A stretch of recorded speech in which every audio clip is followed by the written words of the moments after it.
नमस्कार दोस्तों, जय माता दी। आज मैं आपको जेठ मास के कृष्ण पक्ष के 11 माता की व्रत कथा सुनाने जा रही हूँ। तो प्रेम से बोलिए 11 माता की जय, विष्णु भगवान जी की जय। एक राजा थे जो कि माँ भगवती के पुजारी थे और रात दिन महामाई की पूजा किया करते थे। माँ ने भी उन्हें राजपाट, धन दौलत, ऐशो आराम के सभी साधन दिए थे। कमी थी तो सिर्फ यह कि उनके घर में कोई संतान नहीं थी। यह गम उन्हें रात दिन सताता था। वह माँ से यही प्रार्थना करते थे कि माँ उन्हें एक लल्ला दे ताकि वे भी संतान का सुख भोग सके, उनके पीछे भी उनका नाम लेने वाला हो, उनका वंश चलाता रहे। माँ ने उनकी पुकार सुन ली। एक दिन माँ ने आकर राजा को स्वप्न में दर्शन दिए और कहा कि वे उसकी तेरी भक्ति से बहुत प्रसन्न हैं। उन्होंने राजा को 2 पुत्रियां प्राप्त होने का वरदान दिया। कुछ समय के बाद राजा के घर में एक कन्या ने जन्म लिया। राजा ने अपने राज दरबारियों को बुलाया, पंडितों व ज्योतिषों को बुलवाया और बच्ची की जन्म कुंडली तैयार करने का आदेश दिया। पंडित तथा ज्योतिषों ने उस बच्ची की जन्म कुंडली तैयार की और कहा कि वह कन्या तो साक्षात देवी है। यह कन्या जहाँ भी कदम रखेगी वहाँ खुशियाँ ही खुशियाँ होंगी। कन्या भी भगवती की पुजारिन होगी। उस कन्या का नाम तारा रखा गया। थोड़ी समय बाद राजा के घर वरदान के अनुसार एक और कन्या ने जन्म लिया।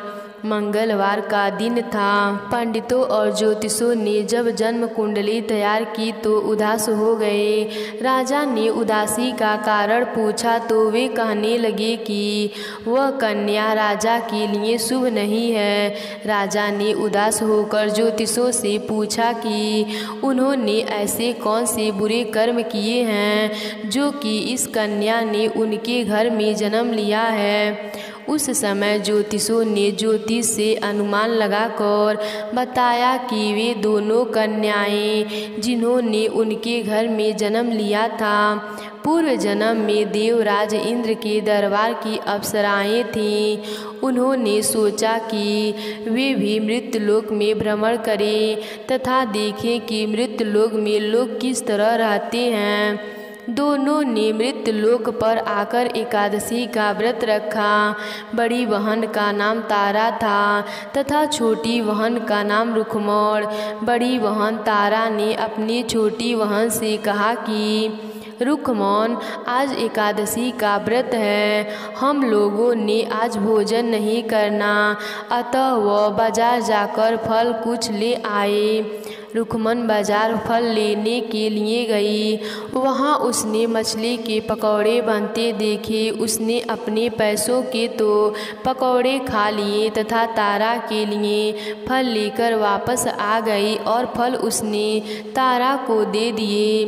तारा के पूछने पर उसने बताया कि उसने मछली के पकौड़े खा लिए हैं। तारा ने उसको एकादशी के दिन मांस खाने का श्राप दिया कि वह भिन्न योनियों में गिरे, छिपकली बनकर सारी उम्र ही कीड़े मकोड़े खाती रहे। उसी देश में एक ऋषि गुरु गोरख अपने शिष्यों के साथ रहते थे। उनके शिष्यों में एक शिष्य तेज स्वभाव का था तथा घमंडी था।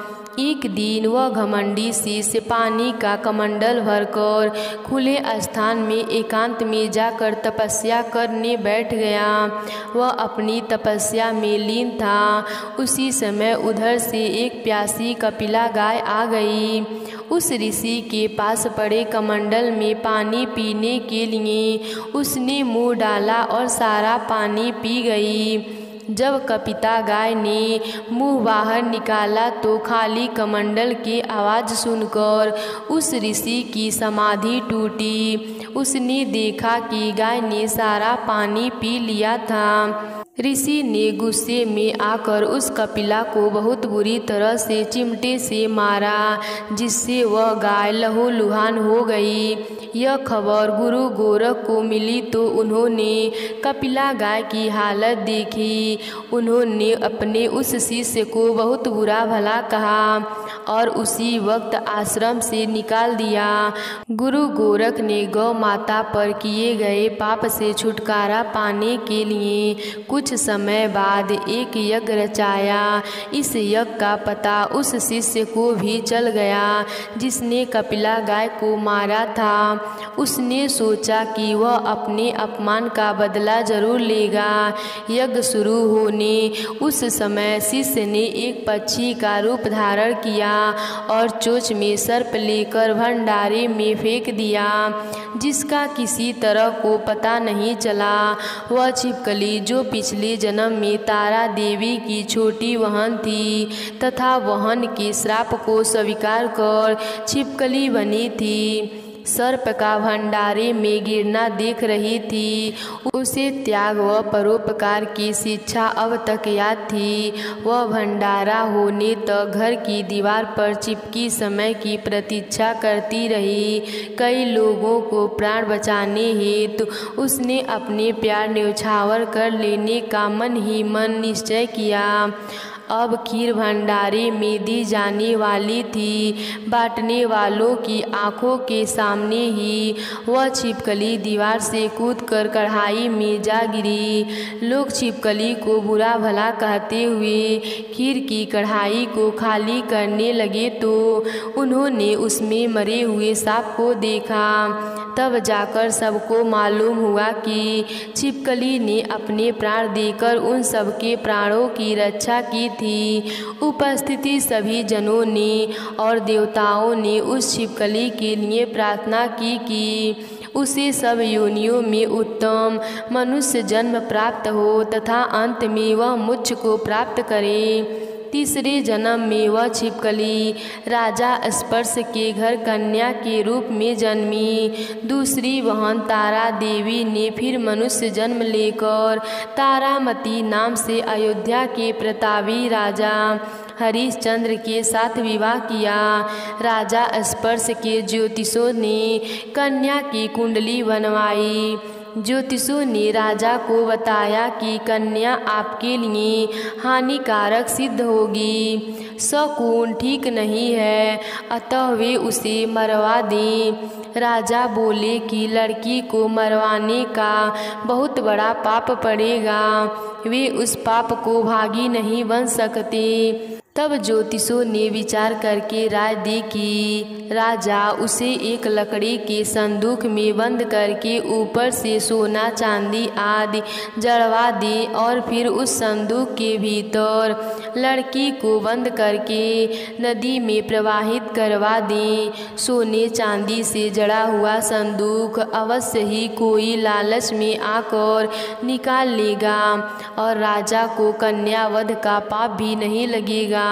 ऐसा ही किया गया और नदी में बहवाता हुआ संदूक काशी के समीप एक भंगी को दिखाई दिया तो वह संदूक को नदी से बाहर निकाल लिया।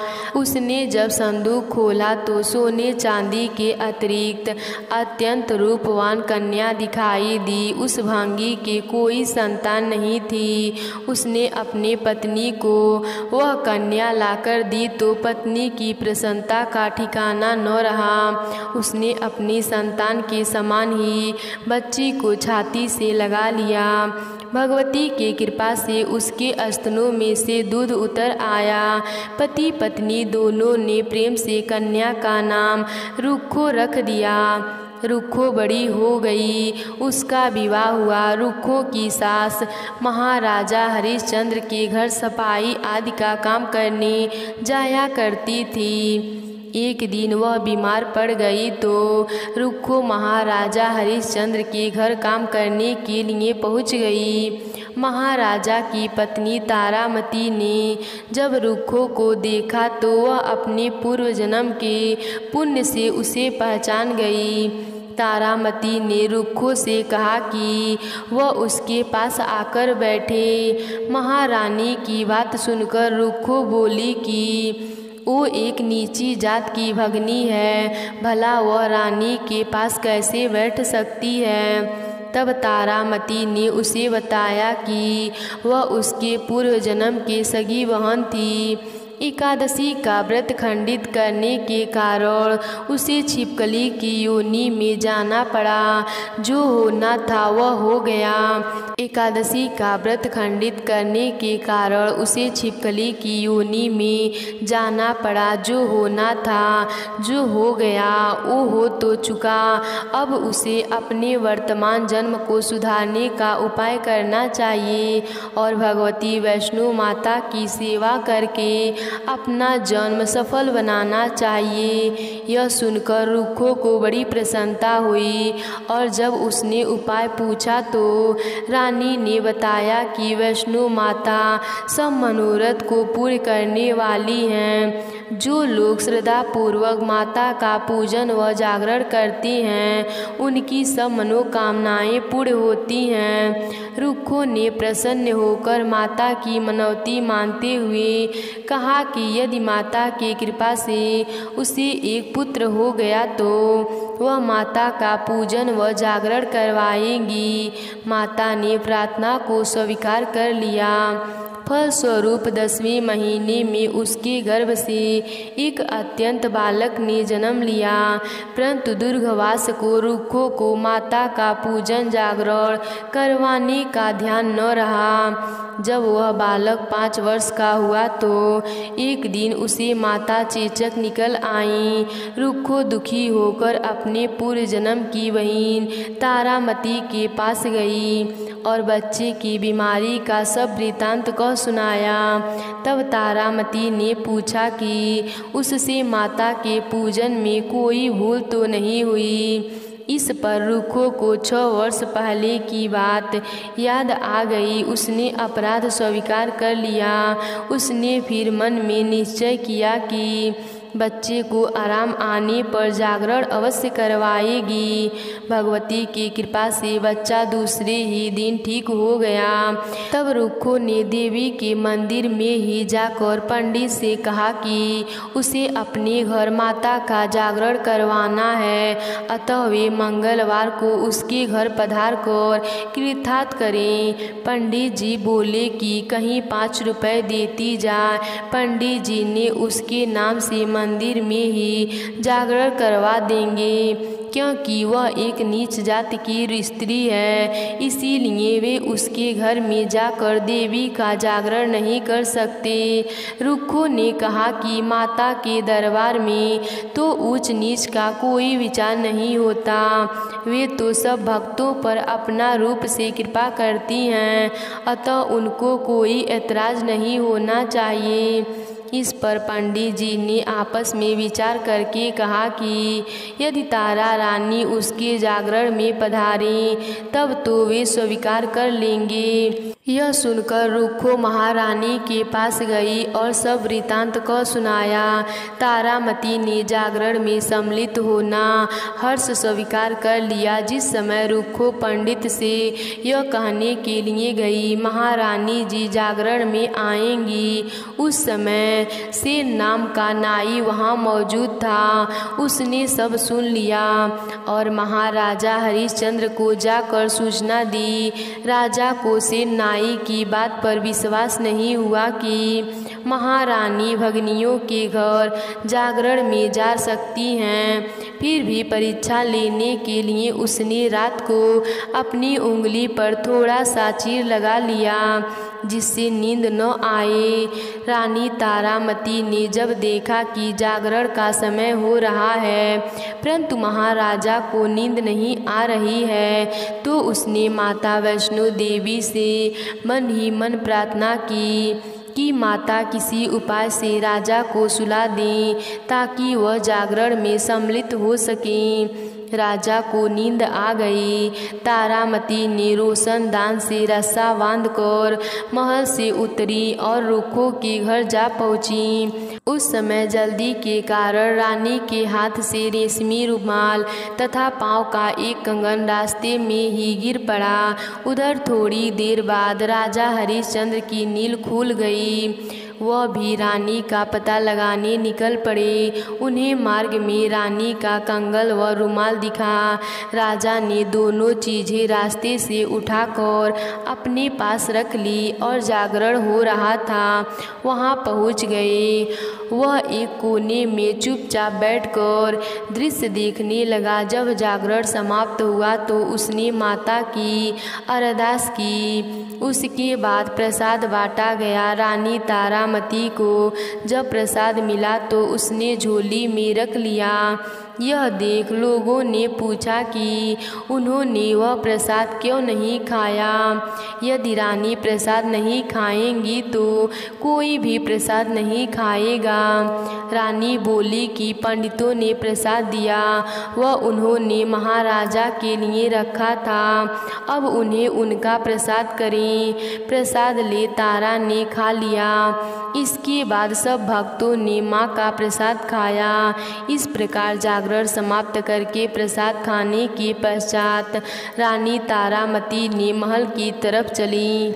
तब राजा ने आगे बढ़कर रास्ता रोक लिया और कहा कि रानी ने नीचों के घर का प्रसाद खाकर अपना धर्म भ्रष्ट कर लिया था, अब वे उन्हें अपने घर कैसे रखें। रानी तो कुल की मर्यादा व प्रतिष्ठा का भी ध्यान नहीं रखा। जो प्रसाद वे अपनी झोली में राजा के लिए लाई थी, क्या उसे खिलाकर वे राजा को भी अपवित्र करना चाहती थीं। ऐसा कहते हुए जब राजा ने झोली की ओर देखा तो भगवती की कृपा से प्रसाद के स्थान पर उसमें चंपा, गुलाब, गेंदे के फूल, कच्चे चावल और सुपारियां दिखाई दी।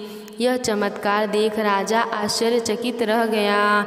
राजा हरिश्चंद्र रानी तारा को साथ ले महल लौट आए। वही रानी ने ज्वाला मैया की शक्ति से बिना माचिस या चमक पत्थर की सहायता के राजा को अग्नि प्रज्वलित करके दिखाई, जिसे देखकर राजा आश्चर्य और बढ़ गया। रानी बलि की प्रत्यक्ष दर्शन पाने के लिए बहुत बड़ा त्याग होना चाहिए। यदि आप अपने पुत्र रोहितवान की बलि दे सकते हो तो आपको दुर्गा देवी के प्रत्यक्ष दर्शन हो जाएंगे। राजा के मन में तो देवी के दर्शन की लगन हो गई थी। राजा ने पुत्र मोह त्याग कर मोहितवान का सिर देवी को दर्पण कर दिया। ऐसी सच्ची श्रद्धा एवं विश्वास देख दुर्गा माता सिंह पर सवार हो उसी समय प्रकट हो गईं और राजा हरिश्चंद्र को दर्शन करके कृतार्थ हो गईं। मरा हुआ पुत्र फिर से जीवित हो गया। चमत्कार देख राजा हरिश्चंद्र गदगद हो गए। उन्होंने विधि पूर्वक माता का पूजन करके अपराधों की क्षमा मांगी। सुखी रहने का आशीर्वाद दे माता अंतर्ध्यान हो गईं। राजा ने तारा रानी की भक्ति की प्रशंसा करते हुए कहा कि वे रानी के आचरण से अति प्रसन्न हैं। उनके धन्य भाग हो जो वे उनकी पत्नी रूप में प्राप्त हुईं। आयुर्त प्रयत्न सुख भोगने के पश्चात राजा हरिश्चंद्र, तारा रानी एवं रुक्मौन भंगिनी तीनों ही मनुष्य योनि से छूटकर देवलोक को प्राप्त हुए। एकादशी व्रत में माता रानी की इस कथा को जो भी भक्ति पूर्वक सुनता है उसकी सभी मनोकामनाएं पूर्ण होती हैं, सुख समृद्धि बढ़ती है, शत्रुओं का नाश होता है। इस कथा के बिना आपका एकादशी व्रत अधूरा है। तो प्रेम से बोलिए 11 माता की जय। एक नगर में एक सेठ रहता था। उसकी नई नई शादी हुई थी। वह नए वस्त्र पहनकर अपनी पत्नी को लाने पहली बार ससुराल जा रहा था। रास्ते में उसने एक गाय को तालाब की ओर जाते देखा। वह गाय पानी पीने के लिए तालाब में उतर तो गई, लेकिन कीचड़ होने की वजह से वह तालाब से बाहर नहीं निकल पा रही थी। गाय ने उस आदमी को वहाँ से गुजरते देखा तो उसने उसे मदद के लिए कहा, लेकिन सेठ ने कहा कि मैं नया वस्त्र पहना हूँ और मैं अपने ससुराल जा रहा हूँ। अगर मैं तुम्हारी मदद करूँगा तो मेरे कपड़े गंदे हो जाएंगे। गाय माता उदास हो गई और वह कीचड़ में धंसती जा रही थी। गाय ने उस सेठ को श्राप दिया कि अब से 8 पहर बाद तुम गदहा बन जाओगे। अब वह सेठ डर गया और गाय माता से अपने भूल के लिए क्षमा मांगने लगा, लेकिन तब तक गाय पूरी तरह पानी में डूब चुकी थी। वह सेठ पछताता हुआ उदास मन से अपने ससुराल पहुंचा। जाते ही उसने अपनी पत्नी को ले जाने की रट लगा दी। सभी ने उसे बहुत आग्रह किया कि अभी तो तुम आए हो, कम से कम एक रात यहाँ रुक जाओ, लेकिन वह रुकने के लिए तैयार नहीं था। तब उसकी पत्नी ने कहा कि जब सभी लोग इतना कह रहे हैं तो आप एक दिन क्यों नहीं रुक जाते। तब उसने अपने पत्नी को गाय के श्राप वाली बात बताई। उसकी पत्नी उसी वक्त अपने मायके से विदा लेकर अपने पति के साथ चल पड़ी। 8 पहर बीत जाने पर आदमी गदहा बन गया और पूरा दिन घर में पड़ा रहता था। कुछ दिनों के बाद घर में खाने पीने के लाले पड़ गए। तब उसने अपने पत्नी से कहा कि मुझे लेकर बाहर मजदूरी करो। तब उसकी पत्नी उसे लेकर बाहर गई और नगर के राजा के यहाँ मजदूरी का काम करने लगी। उसे वहाँ बोझ उठाते देख लोगों ने कहा कि तुम्हारे पास तो गदहा है, फिर भी तुम बोझ क्यों उठा रही हो। परंतु उसने कोई उत्तर नहीं दिया और अपना काम करती रही। दूर से यह सब राजा भी देख रहा था। उसने भी यही कहा कि तुम्हारे पास गदहा है, फिर भी तुम बोझ क्यों उठा रही हो। तब उसने राजा से कहा कि यह गदहा नहीं है, यह मेरा पति है। उसने गाय के श्राप वाली पूरी बात राजा को बताई। राजा ने अपने नगर में विद्वानों और पंडितों को बुलाकर इसका उपाय पूछा। तब एक विद्वान ने बताया कि जिस किसी ने 101 माता का व्रत किया हो, वह अपने पुण्य का फल इसे दे दे तो यह मनुष्य रूप में आ सकता है। यहाँ हम आपको 11 का अर्थ स्पष्ट कर देते हैं। 11 एकादशी व्रत करने पर 1 11 पूरा होता है और 22 एकादशी का व्रत रखने पर 2 11 पूरा होता है। ऐसे ही जिसने 101 बार 11 एकादशी का व्रत किए हो, उसके पुण्य के फल से वह आदमी अपने असली रूप में आ जाएगा। राजा ने अपने पूरे नगर में घोषणा करवा दी, लेकिन किसी ने पूरे 101 एकादशी का 11 व्रत पूरा नहीं किया था। कई दिन बाद उन्हें एक बुढ़िया मिली जिसने 101 11 पूरे कर लिए थे। राजा ने उस बुढ़िया को उसका फल देने को कहा, लेकिन वह बुढ़िया 111 एकादशी का फल देने को तैयार हुई, क्योंकि 1 11 का फल वह खुद अपने लिए रखना चाहती थी कि जिसके वजह से वह मोक्ष की प्राप्ति हो और वैकुंठ धाम में वास मिले। इतना कहकर उसने अपने 111 एकादशी का फल उस सेठ को दे दिया। तब वह गधा मनुष्य योनि में आ गया, लेकिन 111 कम होने की वजह से गधे की पूंछ उसके शरीर से नहीं गई। एकादशी व्रत की यह महिमा देखकर उन पति पत्नी ने 111 खुद पूरा करने का निर्णय निश्चय किया। तब उन दोनों पति पत्नी ने मिलकर 111 के व्रत किए।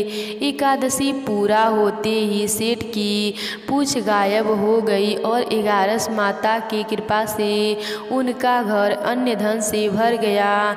हे 11 माता, जैसे आपने सेठ पर अपनी कृपा करी, वैसे ही अपने सभी भक्तों पर अपनी कृपा बनाए रखना। तो प्रेम से बोलिए 11 माता की जय, विष्णु भगवान जी की जय।